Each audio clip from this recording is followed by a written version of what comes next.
हाय घर हाय नदी. अलीकडेच कासार्डे येथे लग्न समारंभासाठी जाण्याचा योग आला. गावातील एक विशेष गोष्ट मनाला खूप भावली. त्यांच्या घराच्या शेजारी वाहणारी नदी मे महिन्याच्या कडक उन्हातही पाण्याने भरलेली दिसली. साधारणपणे कोकणातील अनेक नद्या उन्हाळ्यात आटत जातात, पण येथे परिस्थिती वेगळी आहे. यामागचे मुख्य कारण म्हणजे जवळच असलेले कुर्ली धरण. या धरणातून नियोजनबद्ध पद्धतीने पाणी सोडले जात असल्याने नदीला वर्षाचे 12ही महिने पाणी मिळते. त्यामुळे नदीचा प्रवाह कायम राहतो आणि परिसरातील गावांना मोठा फायदा होतो. नदीत बारमाही पाणी असल्यामुळे येथील शेतकरी केवळ पावसाळी शेतीवर अवलंबून राहत नाहीत. अनेक जण वर्षभर विविध पिकांची लागवड करतात. भाजीपाला, फळबागा तसेच इतर नगदी पिकांसाठीही या पाण्याचा उपयोग होतो. त्यामुळे ग्रामीण अर्थव्यवस्थेला बळ मिळते आणि शेतकऱ्याचे उत्पन्न वाढण्यास मदत होते. विशेष म्हणजे हा व्हिडिओ मे महिन्यातील आहे, जेव्हा राज्यातील अनेक भाग पाणी टंचाईचा सामना करत असतात.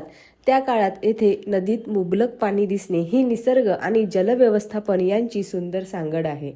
योग्य जलसंधारण, धरणांचे सुयोग्य व्यवस्थापन आणि पाण्याचा जबाबदारीने वापर यामुळेच अशा भागांमध्ये शेती, पर्यावरण आणि स्थानिक जीवमान टिकून राहते. कासार्डे परिसर आणि वैभववाडी तालुका हे त्याचे उत्तम उदाहरण आहे. इकडे मी लग्नासाठी आली आणि ऑर्डर झालेली आहे म्हणून मी इथं नदीमध्ये गेले. इकडे बघा नवरीची कोण असतं बघा, ती नवरीच्या मागणं येतात करवली मागणं करवली नवरीची करवली आहे. हे कुठले ते फणसगावचे. इकडचे जेवढेही गाव आहेत ते कसे पाण्याने समृद्ध झालेले आहेत. आणि इकडे एक विशेष गोष्ट म्हणजे खास करून वैभववाडी तालुक्यातील जे पाण्याची टेस्ट आहे ना, अप्रतिम आहे. का ते माहित नाही, पण आहे. कासार्डे या गावात मी आहे आणि ही धुमाळवाडी आहे. इथे तालुका कणकवली लागत असला तरी जवळचा तालुका हा वैभववाडी आहे. आणि आजी बघा कपडे धुत आहेत. आजी बघितलं नदी दाखवते मी. आमका बरा वाटतं ह्या काय मत ना खय जाणार मुंबईत नाही ना, पण हय पाण्याची काय कमतरता नाही ना. तुमका ह्या पावसाळ्यातलं दृश्य वाटत असतात, पण ह्या पावसाळा नाही, मे महिना आणि आज तारीख असा 14 मे 2026.